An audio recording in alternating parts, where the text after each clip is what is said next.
Class आज हम लोग स्टार्ट करने जा रहे हैं chapter number 1 poly class 12th। ठीक है, पॉलिटिकल साइंस स्टार्ट कर रहे हैं आज हम क्लास 12th की। The name of the first chapter is the cold war era. कि उस समय क्या हुआ होगा। कोल्ड इस चैप्टर में हम ये जानेंगे कोल्ड वॉर क्या था, किस तरह से हमने उसको हमारे वर्ल्ड में ये चीज़ एक क्या चीज़ थी, टर्म क्या है कोल्ड वॉर। ठीक है, इस चैप्टर में सबसे पहले entire book the chapter provide a backdrop to the entire book. The end of this cold war is usually seen as the beginning of contemporary era in the world political which is the subject matter of this book. इस book में क्या है, जब cold war खत्म हुआ तो क्या क्या एक्टिविटीज हुई, किस तरीके से दो सुपर पावर यूनाइटेड नेशन और यूएसएसआर सोवियत यूनियन, ठीक है, उनके बीच में किस तरीके से कोल्ड वॉर चला, कैसे कैसे डिफरेंट चीज़ें कि जो आपका नॉन अलाइन मूवमेंट था वो क्या था, किन देशों ने, ठीक है, और जो दो सुपर पावर है उनके लिए कैसे चैलेंजिंग रहा। ठीक है, उसके बाद इंटरनेशनल इकोनॉमिक ऑर्डर, ठीक है, ये क्या चीज़ है, न्यू इंटरनेशनल इकोनॉमिक ऑर्डर जो है आपका as means certain economic development and political independence. ठीक है, ये क्या चीज़ें हैं सारी, ठीक है, इसके बारे में हम लोग कि it conclude with an assessment of India's role in NAM में। इसमें मतलब क्या क्या चीज़ें कंक्लूड है इसमें कि इंडिया का क्या रोल था नैम में, ठीक है, कैसे सक्सेसफुल पॉलिसी बनी नॉन अलाइनमेंट की, कैसे प्रोटेक्ट किया इंडिया के इंटरेस्ट को, तो ये सब चीज़ें हैं। ठीक है, वर्ल्ड वॉर जो हमारा सेकेंड वर्ल्ड वॉर है उसके बाद क्या रिजल्ट क्या निकला उसका, दो सेंटर ऑफ पावर निकल के आई हमारे पास। ठीक है, सिंबलाइज विक्ट्री के रूप में, जैसे जैसे USA and USSR second world war के बाद। सबसे पहले अमेरिकन सोल्जर्स थे, उन्होंने यूएस फ्लैग, ठीक है, उसको बैटल में ऊंचा रखा, जैसे जो दो कंट्री से जीमा जापान ऑन February 1945। ठीक है,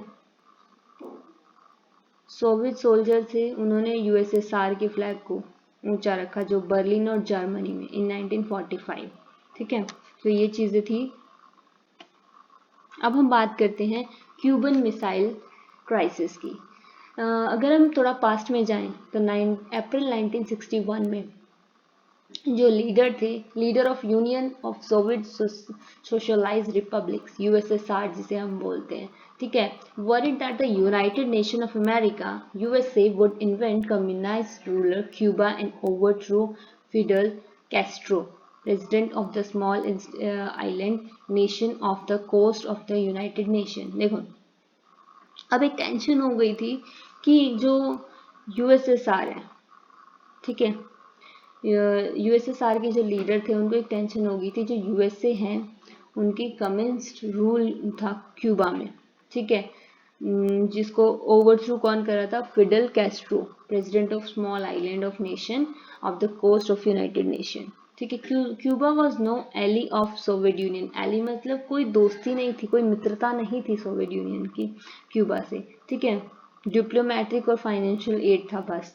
तो उसके बाद क्या था, निकिता क्रुश्चेव सोवियत यूनियन के एक लीडर थे जिन्होंने क्या डिसाइड किया कि क्यूबा को रशियन बेस में कन्वर्ट कर देंगे। ठीक है, अब 1962 पे बात करते हैं। 1961 में ये सब चीज़ें चल रही थी क्योंकि वर्ल्ड वॉर के बाद की बात है, तो पॉलिटिकली पूरा वर्ल्ड एक तरह से पूरा स्टेबल नहीं था, बहुत सारी चीज़ें उथल पुथल चल रही थी। जब आप खुद सोचो छोटी सी भी प्रॉब्लम आती है तो वहाँ पे देश में प्रॉब्लम आ जाती है, और यहाँ तो पूरे पूरे वर्ल्ड वॉर हुए हैं, तो पूरे संसार के देशों की हालत उस समय क्या रही होगी, तो वो सब चीज़ें हैं थोड़ी सी। अब हम बात करते हैं 1962 में।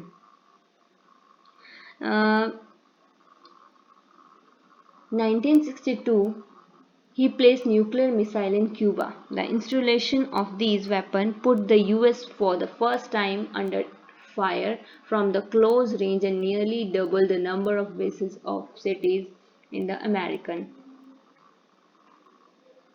bases of city American maintain which could be threatened by USSR। USSR के अब जो लीडर थे 1962 में, उन्होंने क्या किया, एक वेपन इंस्टॉलेशन कर दिया वहाँ पे। ठीक है, ब्लास्ट की तैयारी कर दी वहाँ पे।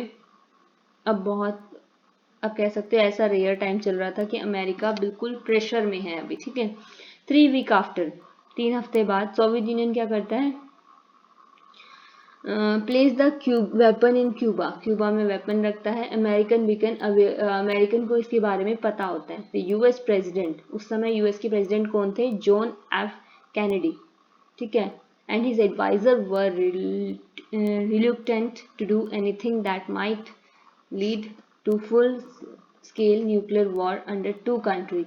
अब उस समय क्या हो गया था, ऐसी सिचुएशन बन गई थी कि 2 देशों के बीच में अब युद्ध हुआ, ठीक है, ये सिचुएशन चल रही थी। बट उन्होंने खुशवेवा को क्या बताया था कि मिसाइल रिमूव कर दी जाए, न्यूक्लियर वेपन हटा दिया जाए क्यूबा से। But Kennedy order American warship to interrupt any Soviet ship heading by Cuba as a way of warning and USSR of seriousness. A clash seeming immediately what come to known as Cuba missile. उस समय क्या हुआ था, एक ship पे वो बोला गया था कि सीरियसनेस को दिखाते समय उन्होंने क्या बोला था, कैनेडी ने ऑर्डर दिया अमेरिकन वेयरशिप को, ठीक है, कि वो इंटरसेप्ट करे, ठीक है, इंटरसेप्ट करे सोवियत शिप को, ठीक है, जो कहाँ पे, क्यूबा में हो रहे हैं, ठीक है। वार्निंग के तरीके से उन्हें बोला गया कि ये हटा दिया जाए, बिल्कुल सीरियस वार्निंग दी गई। A clash seem imminent in what way to do known as, एक क्लैश वहाँ पे देखा गया, उस क्लैश को वहाँ बोला जाता है क्यूबन मिसाइल क्राइसिस, ठीक है। The prosperity of this clash made whole world nervous, इतना इस तरीके से था वो शिप का जो क्लैश, वहाँ पे पूरा संसार नर्वस हो गया था, ठीक है। For it would have been no ordinary war, अब ये ऑर्डिनरी वॉर नहीं रह गया था। Eventually the world great relieve both sides decided to avoid war, but सबसे अच्छी चीज़ क्या थी, ग्रेट रिलीव क्या था, बहुत अच्छी आप कह सकते हो टेंशन फ्री होने वाली चीज़ क्या थी कि दोनों के दोनों देश जो थे युद्ध नहीं करना चाहते थे, ठीक है। So Soviet ship shot down and turn back, Soviet ship ने अपने घुटने टेक दिए और वापस मुड़ गया। Cuba missile crisis was high point of what come to know as cold war. अब ये क्यूबा जो मिसाइल क्राइसिस था, ऐसी सिचुएशन में था कि उसे क्या बोलते थे, कोल्ड वॉर की स्टार्टिंग एक तरह से कह सकते हैं, ठीक है। The cold war refers to a competition, ये एक तरह से कॉम्पिटिशन था, ठीक है। The tension serious confrontations between the United Nation and Soviet Union, अब दोनों के बीच में मतलब दोनों युद्ध नहीं कर रहे हैं बट उनकी सोच का मतभेद, टेंशन चल रही है, सीरियस चीजें बार बार वो चीजें हो रही हैं, ठीक है। ये था हमारा कोल्ड वॉर।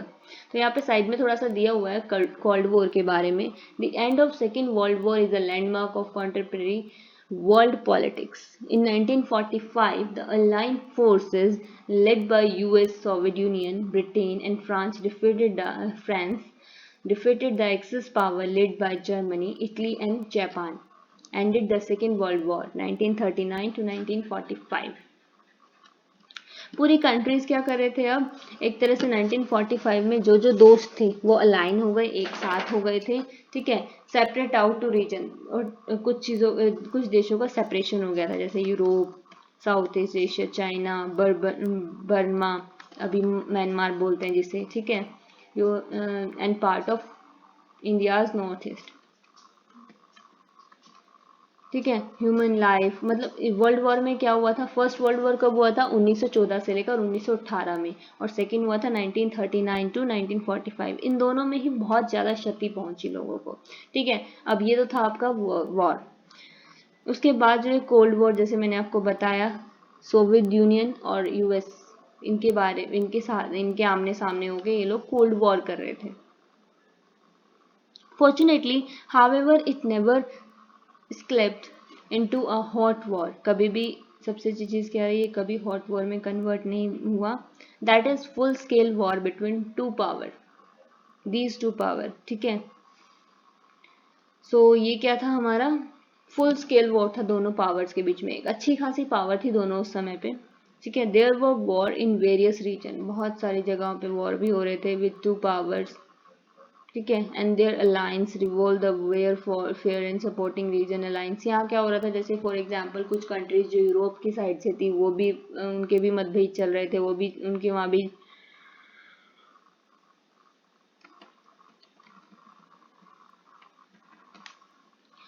ठीक है, जब अपने अपने दोस्तों को जो सपोर्ट कर रहे थे वो वॉर एक तरह से देखने को मिल रहा था। But at least world avoided another global war. पूरे देश भर संसार भर में कोई युद्ध ना हो वो अवॉइड किया जा रहा था। ठीक है, इसी दौरान the end of second world war was also the beginning of cold war. जब सेकेंड वर्ल्ड वॉर का अंत हुआ तो कोल्ड वॉर की स्टार्टिंग में। ठीक है, the world war ended when the United Nations dropped 2 atomic bombs on Japanese cities। जब वर्ल्ड वॉर का एंड हुआ तो यूनाइटेड स्टेट ने क्या किया था, 2 बम फेंके थे जापान की 2 सिटीज पे, जो था हमारा हिरोशिमा एंड नागासाकी। इन अगस्त 1945 में ये चीज़ हुई थी।